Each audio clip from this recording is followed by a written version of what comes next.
18 सितंबर 2016 भारत सिर्फ 4 आतंकवादियों से नहीं हारा था। उस सुबह भारत ने अपने 19 सैनिक खोए थे।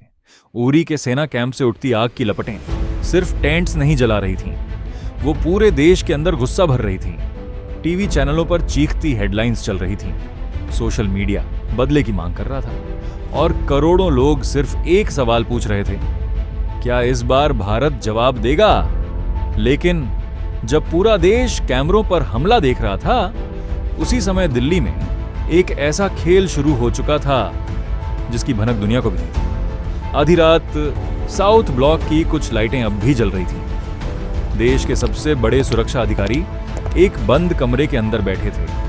टेबल पर रखे थे भारत पाक सीमा के नक्शे, सैटेलाइट तस्वीरें और कुछ ऐसे सीक्रेट डॉक्यूमेंट्स जो अगर बाहर आ जाते तो शायद दोनों देशों के बीच खुला युद्ध शुरू हो जाता। क्योंकि उस रात भारत सिर्फ हमला झेलने वाला देश नहीं था, भारत फैसला लेने वाला था। ऐसा फैसला जिसकी एक गलती 2 परमाणु ताकतों को आमने सामने ला सकती थी। आइए जानते हैं आखिर उरी हमले के बाद भारत ने कैसे पलटवार किया और कैसे एक गुप्त मिशन ने पूरी दुनिया को चौंका दिया। उरी जम्मू कश्मीर का एक छोटा सा इलाका जहां भारतीय सेना का बड़ा बेस मौजूद था।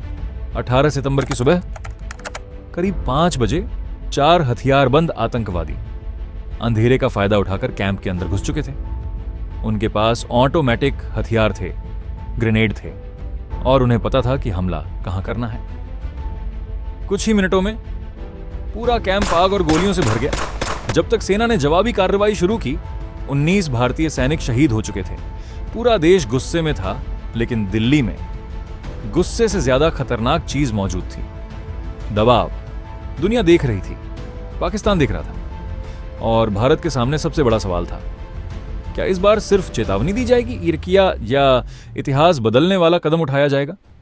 उसी रात पीएमओ में गुप्त मीटिंग शुरू हुई। कमरे के अंदर मौजूद अधिकारियों के सामने एलओसी की तस्वीरें रखी गई। कुछ खास जगहों पर लाल निशान बने थे। बताया गया, ये आतंकी लॉन्च पैड्स हैं, यहीं से आतंकियों को भारत भेजा जाता है। एक अधिकारी ने कहा, अगर हमने अभी जवाब नहीं दिया तो अगले हमले और बड़े होंगे। दूसरे अधिकारी ने जवाब दिया, लेकिन अगर हमने सीमा पार हमला किया तो यह खुला युद्ध बन सकता है। कमरे में कुछ सेकंड तक कोई नहीं बोला। फिर धीरे धीरे चर्चा शुरू हुई। एक गुप्त योजना बनाई गई, सीमा पार जाकर सीधे उन लॉन्च पैड्स पर हमला करने की योजना। लेकिन मिशन आसान नहीं था। जवानों को रात के अंधेरे में एलओसी पार करनी थी, दुश्मन की पोस्ट से बचना था, हमला करना था और बिना पकड़े वापस लौटना था। अगर एक भी गलती होती तो भारत और पाकिस्तान के बीच युद्ध शुरू हो सकता था।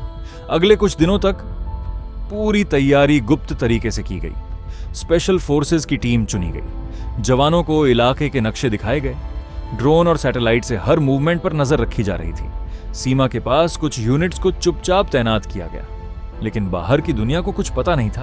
फिर 28 सितंबर 2016 की रात, अंधेरा होते ही भारतीय स्पेशल फोर्सेस ने मूव करना शुरू किया।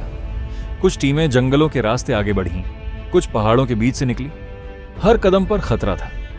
अगर दुश्मन ने देख लिया तो जवान वहीं फंस सकते थे।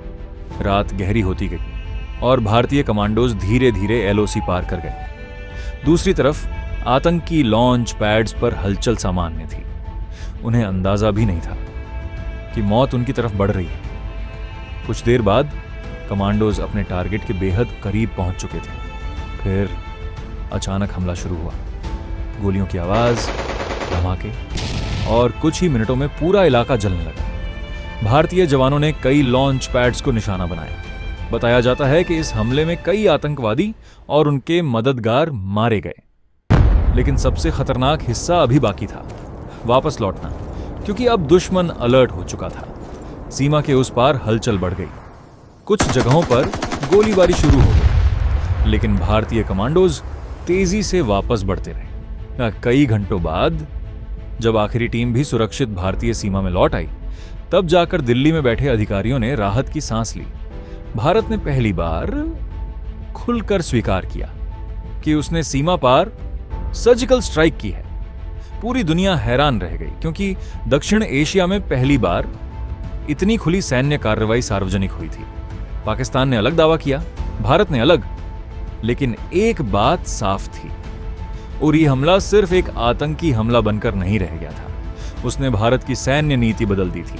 और शायद यही वजह है कि 18 सितंबर 2016 की वो सुबह आज भी भारत के इतिहास की सबसे खतरनाक सुबहों में गिनी जाती है।